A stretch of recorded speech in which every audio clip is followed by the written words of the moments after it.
Hi, I'm Jim Burnham. Welcome to the magical and mysterious world of electrons.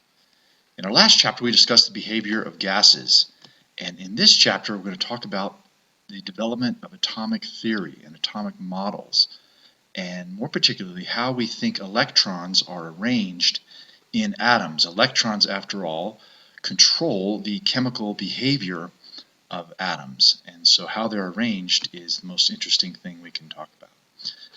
So let's talk about models and changing models of the atom.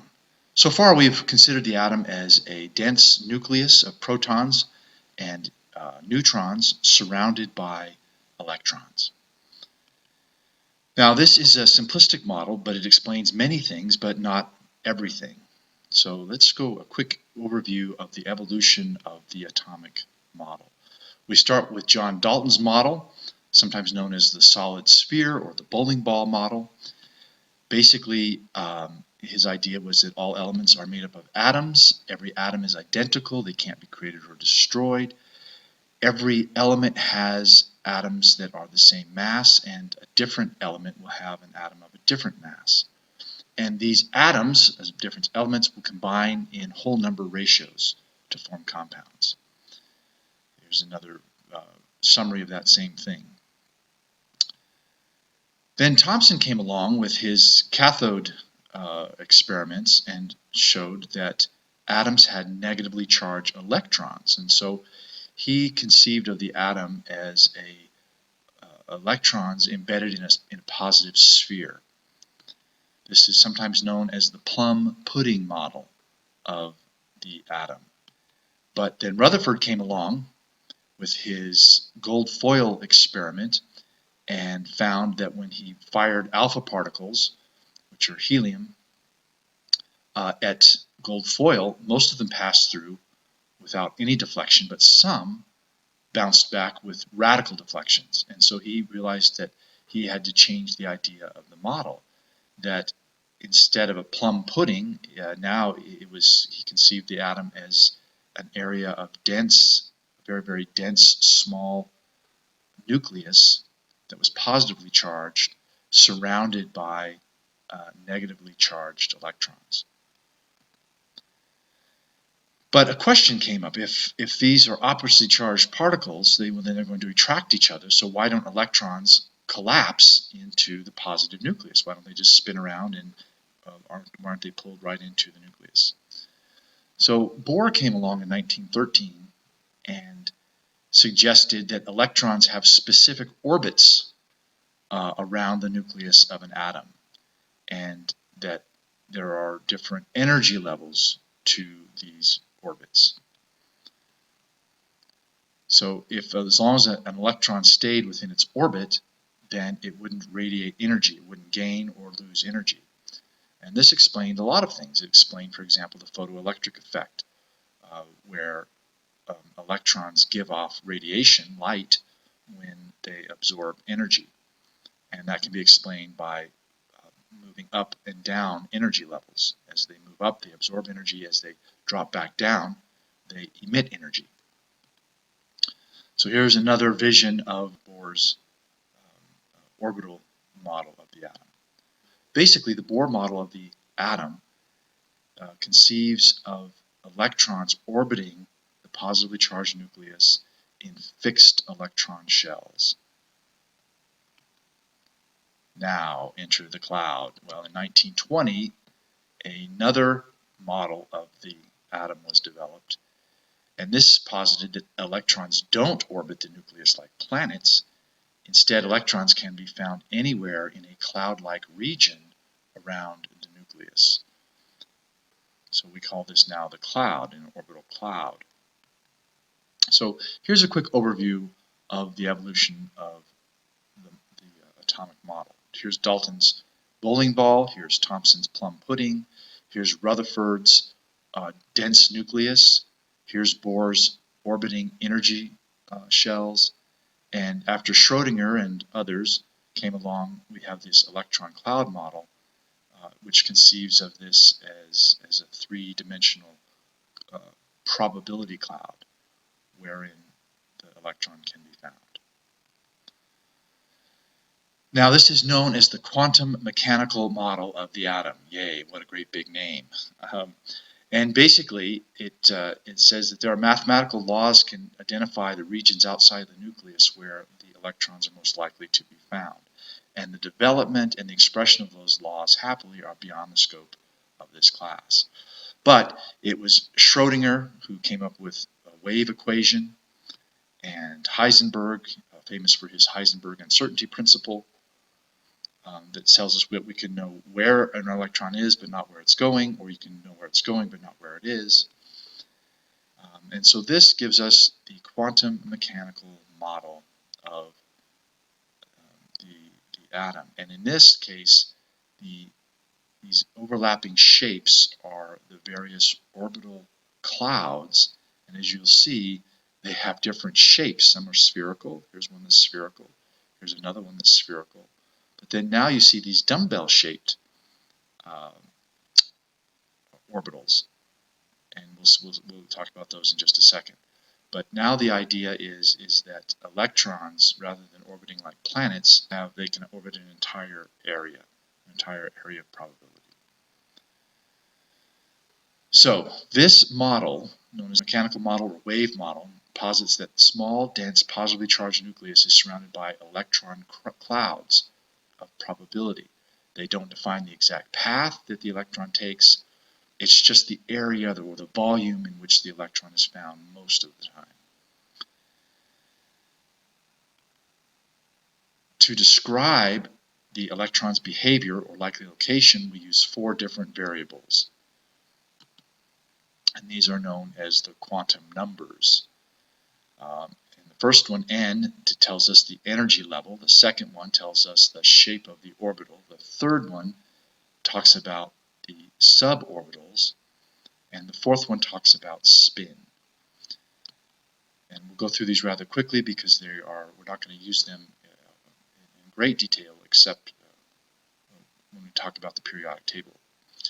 The first principal quantum number just talks about the distance that the orbital cloud is from the nucleus. So it designates the size of the electron cloud.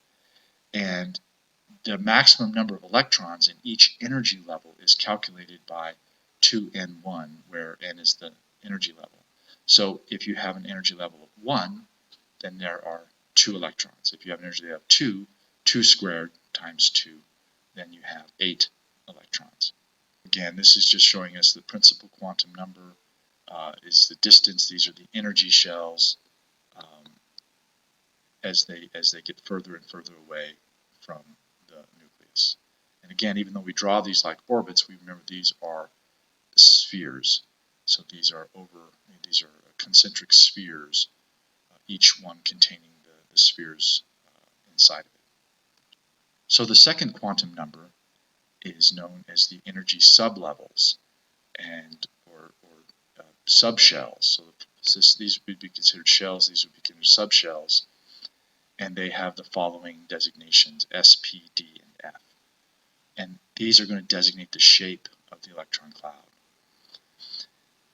Then within each subshell we have various orbitals. So these sublevels, within the S sublevel we have 1 orbital, P has 3, D has 5, and F has 7 orbitals.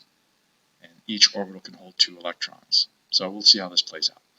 So the S orbital shape is a spherical shape centered around the middle of the XYZ axis.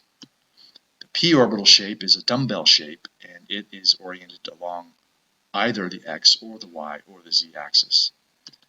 And then the D and F orbitals have even more bizarre shapes. Here's a donut kind of shape, and double dumbbells, dumbbells with donuts, and so on. And then F even gets wilder. So you don't have to know these in particular, but just know that the shapes get weirder. So S, P, D, and F. And if you want to put them all 3 together, here we go. So this is the S orbital, this is the P orbital, dumbbell shapes. These are the D's, and these are the F's. And each one of these can contain 2 electrons. The fourth thing we talk about is spin, and it distinguishes between the two electrons that are in the same orbital. Remember I said each orbital can contain 2 electrons, but every electron has to be unique, so we have to give them opposite spins. So this is basically the same idea that we use in stadium seating, right? Every seat has to be uniquely identified. So we might talk about section E, row 12, seat 8. That is so each seat has a particular designation to identify it from every other seat in the stadium. Likewise, with our quantum numbers, we're going to use 4 different quantum numbers to identify each unique electron. Okay, so how many electrons can a sublevel subshell hold? Well, remember, we can have 2 electrons per orbital, and we saw that the s orbital has 2 orbitals, and the p has 3, and the d has 5, and the f has 7. So we can have 2 electrons in the s, 6 electrons in the p, 10 electrons in the d, and 14 electrons in the f. And so this is what it would look like. And if we plotted this, it takes increasing energy as we move from the lowest orbitals to the higher orbitals.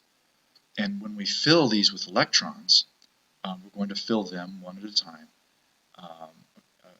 And again, they're going to, so we put 2 in each one, and they're going to have different spins. So this would be 1s1, and then 1s2. And then we would jump up to the next orbital level, which is 2s, and then we would have 2s1 and 2s2, different directions in their arrows. Then we would fill 2p1, 2p2, 2p3, and then we would come back and fill a second one, 2p4, 2p5, and 2p6, and so on. There are 3 important rules to know when filling orbitals. One is known as the Aufbau principle, which means that you start with the lowest energies first before moving to higher energy levels. We also talked about the Pauli exclusion principle, that only 2 electrons can be in any orbital, and they have to have opposite spins. And Hund's rule means that when we're filling these, we fill each orbital with a single electron before we pair them up. So if we go back to this thing here, if we're filling this 2p level, and we have 1 electron, we put it here. We have a second electron, we would put it here. We wouldn't pair it until all 3 of these have 1. Then we would pair them. So here is a mnemonic for helping us remember the order in filling orbitals. So we start with 1s2, 2 electrons there, and then we go to 2s2, and then we go to 2p6, and then 3s2, and then 3p6. And now here's a little complication. We fill the 4s orbital before we go back and fill the 3d orbital. So it's 3p6, 4s2, 3d10, 4p6, 5s2. Again, so here we fill the 5s before we fill up the 4d. And so anyway, this will help you fill the orbitals. And by doing this, we can fill out the entire periodic table. So we can build up every element in the periodic table with this, by filling the orbitals one at a time. So here's another representation of this, and I've got these color-coded because you're going to see how this is represented on the periodic table itself. So again, we fill them this way, 1s2, so we put 2 electrons in there, then we switch shells to 2s, we fill 2 there, and then 6 in the p's, and then 2 in the s's, and 6 in the p's again, 2 in the s's, and then 10 in the d's, 6 in the p's, 2 in the s's, 10 in the d's, 6 in the p's, 2 in the s's, 14 in the f's, 10, 6, 2, so on, 14, 10, 6. And when you do that, this is what you get. So 1s1 would be hydrogen, 1s2 would be helium. Then we would jump to the next shell, and this is lithium, and this would be, so it would have 1s2, everything that helium has. In addition, it would have a 2s1, 2s2, and then we would start with the p's, 2p1, 2p2, 2p3, 2p4, 2p5, and 2p6. Then we would go to 3s, 3s1, 3s2, jump to the p's, and so on. Then after we get to the 4s's, then we see we have our d's. And so these d's make up the transition metals. So these are known as the s block. And if you wanted to, you could drag helium all the way over here and stack it right here. Make a little more sense. So sometimes you'll see periodic tables that do that. They bring helium over and put it over here next to hydrogen. So these are all S block. These are all P block. These are all D block. And these are all F block. And that's your entire periodic table. So again, if you're looking at this, here's your 1s's, 1s1, 1s2, here's your 2s's, your 2p's, your 3s's, your 3p's, your 4s's, your 3d's, your 4p's, your 5s's, your 4d's, your 5p's, and so on. And so that mnemonic we saw earlier would help you build out this entire periodic table. Pretty incredible. Sometimes you'll see periodic tables like this where these are already listed. So you'll see here in very small print 1s1, and then over here 1s2. Okay, and then this says helium, which is 1s2 plus 2s1, helium plus 2s2 plus 2s2, which is what beryllium was, plus a p1, everything before that plus a p2, and so on. Now, even though we know the quantum mechanical model is more accurate, and that it's much more accurate to talk about electron clouds, probability clouds, orbitals, and we know that it's better to use a model that treats electrons as waves to explain the properties of atoms. Even though this is the best model, the quantum mechanical model, with these weird orbital shapes and these nodes where, hopefully, these are the nodes separating the various shells, we still find it helpful to use the less accurate Bohr model and talk about electron orbits and keep track of electrons like planets, even though we know that's not how they behave. But in terms of explaining chemical behavior, it's often helpful to have a simpler model. This is why the Bohr model, even though it's over 100 years old, is still printed and used in chemistry textbooks. And we know it's not that accurate, but it is very, very helpful, and we'll see why in just a second. So again, here's a side-by-side comparison between the Bohr model with electron orbits and the quantum mechanical model with electron clouds and their different shaped orbitals. Remember, the Bohr model with these energy levels that can hold a certain number of electrons, what it gives us is a very clean depiction of this outermost level of electrons. And we call this outermost level the valence electrons. The valence electrons are the outermost electrons. And it's the valence electrons that do all the interesting stuff chemically. It's the valence electrons that do the magic. And so when we do these configurations and we build them up using the Bohr model, here's what we see. We see one electron hanging out on hydrogen, two with helium, and that's full. Then we go back out here, and what do we have again? We start out with the next shell, and we have one valence electron hanging out all by itself. And the same thing here. Every time we start a new period, we get one valence electron in group 1 hanging out by itself. In group 2, we have two valence electrons hanging out. Group 3, 3 valence electrons. Group 4, as you would expect, 4 valence electrons. Group 5, 5 valence electrons. Group 6, 6, 7, 7. And group 8 has a complete octet, at least in rows 2 and above, of electrons. And we find that elements behave like they want to complete this octet. This octet is very stable. And so what we see is that an element like fluorine that is only 1 electron away from being an octet is very, very hungry for that last electron. Oxygen is only 2 electrons away from an octet, so it is hungry for 2 more electrons. So that's why this forms a -1 ion. It grabs an electron, usually from a metal.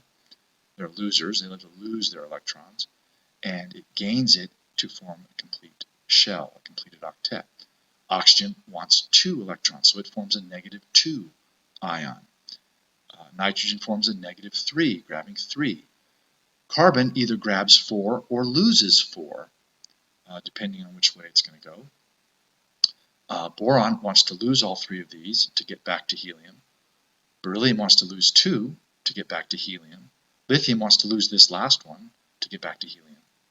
So we're going to see that this helps explain our chemical reactivity and our ionic combinations and our covalent bonding, because it's the interaction of these valence electrons either being gained or lost to get back to the more stable noble gas configuration. So all of these 3 are going to lose electrons to get back to helium. All of these are going to try to gain electrons to get to neon. Same thing. Sodium wants to lose that electron to get back to neon. Magnesium wants to lose 2 electrons to get back. And so as you see, each of these groups has similar valence electrons, which is why their chemical behavior and chemical reactivity is similar, because they have this repeating pattern of a single valence electron. So all of group 1 is like that. Group 2, they have this repeating pattern of 2 valence electrons, and so on. So again, we call these are the alkali earth, the boron family, carbon family, nitrogen family, oxygen family, the halogens, the noble gases. There's another way to consider this, and remember, the magic happens in the valence electrons. So sometimes we'll just get rid of the inner. So I'm going to compare. See, this picture's got all of them, included the inners, but we can just get rid of those, and we can just consider the valence electrons by themselves. And we often do that, and that lets us get a very clear picture of what is happening with these outermost electrons. Here's just another way to look at it. And again, the number of electrons in the outer shell is known as the valence electrons. And they're the ones that do the reacting. They're the ones that want to change, either gaining or losing electrons to get to the more stable noble gas configuration. One way we can represent this is with what is known as Lewis dot structure. And the Lewis dot structure only looks at the valence electrons, just like we do here. We just ignore all those other things from the inner shells, and we just look at the outermost shell. And what we do is we just place a dot for the outermost electron. So lithium here would have a single dot. It's a group 1. Beryllium, group 2, 2 electrons. Boron, group 3, 3. Carbon, 4. Nitrogen, 5, and so on. So this is a very, again, it's a simplistic, but it's a very effective and clean way to keep track of the outermost electrons that are doing all of the combining. These are the ones that combine. So, for example, when lithium loses its electron, it becomes a +1 cation. And that lets it combine, say, with a chlorine. So the chlorine will steal this lithium electron to complete its octet. Now that makes this -1, that makes this +1, and that electrostatic connection between this negatively charged anion and this positively charged cation creates an ionic bond, an electrostatic bond that's very strong. So that's how we explain much of the chemical bonding that occurs, both ionic bonding and covalent bonding. The difference is that in covalent bonding they share electrons rather than having them stolen. But in any case, it's the same thing. These electrons get passed around to achieve these more stable octets in their outermost valence shell. That's it. Thank you for your time.